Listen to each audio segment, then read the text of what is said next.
আজকে আমি স্ট্রবেরি শরবত বানাবো। আর এই শরবতটা বানাবার জন্য প্রথমে আমাকে একটা সিরাপ বানাতে হবে। আর তার জন্য আমি একটা ফ্রাই প্যানে 1 কাপ পানি, তার সাথে 1.5 কাপ চিনি দিয়ে একটা সিরাপ বানিয়ে নিচ্ছি।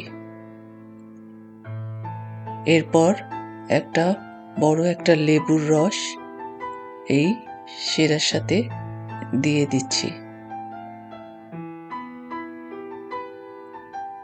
এরপর সিরাটাকে কিছুক্ষণ জাল দিয়ে প্রায় 1.5 পাউন্ডের মতন স্ট্রবেরি এবং 200 গ্রামের মতন ক্যানবেরি দিয়ে কিছুক্ষণ জাল দিয়ে নিচ্ছি।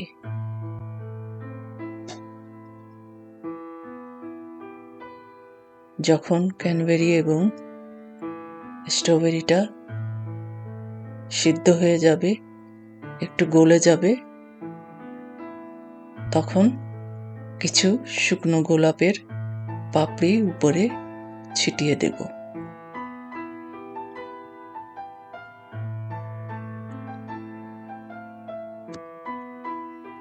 এই যে গোলাপের পাপড়ি দিয়ে দিলাম, আর এই গোলাপের পাপড়িটা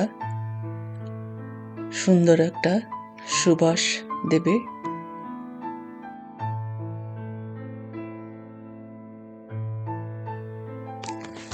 আমার সিরাপটা বানানো হয়ে গেছে। এখন আমি একটা চালনি দিয়ে আমি সিরাপটাকে চেপে চেপে নিয়ে নিব। এখানে প্রায় 3 কাপের মতন আমার সিরাপ হয়েছে।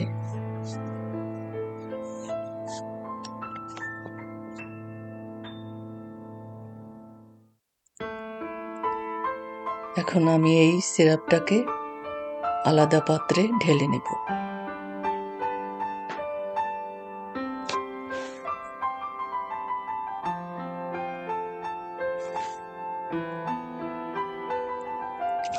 এই দেখুন কি সুন্দর 3 কাপের মতন আমার সিরাপ হয়েছে। আমি এটাকে সংরক্ষণ করব একটা জারে এবং ফ্রিজে রাখতে হবে। এরপর চলে যাচ্ছি আমি স্ট্রবেরি শরবত বানাবার জন্য।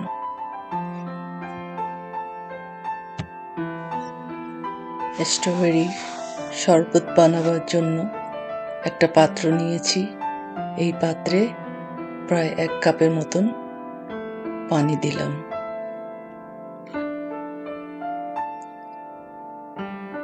এখন আমি যে সিরাপটা বানিয়েছি ওটা প্রায় টেবিল স্পুনের 3 চামচের মতন আমি সিরাপ ঢেলে দিলাম।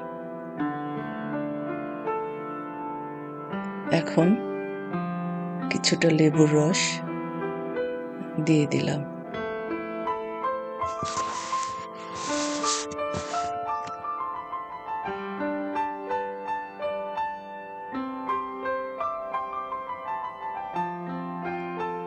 শরবতের মধ্যে 2 টিস্পুন মধু দিয়ে দিচ্ছি। এখন আপনারা যে যেরকম মিষ্টি খেতে চান সেই পরিমাণে আপনারা মিষ্টিটা অ্যাড করবেন। আমার এতটুকু মিষ্টি ভালো লাগে, এই জন্য আমি 2 স্পুন মধু আমি দিয়ে দিলাম সাথে। এখন একটা বরফের টুকরো দিয়ে দিলাম ঠান্ডা হওয়ার জন্য।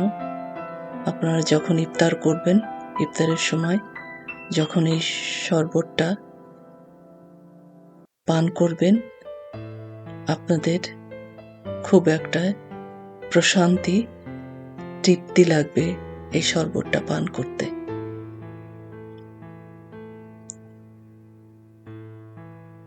খুব দারুণ একটা শরবত। আর এই সিরাপটা আমি একটা জারে করে আমি রেখে দেব ফ্রিজে।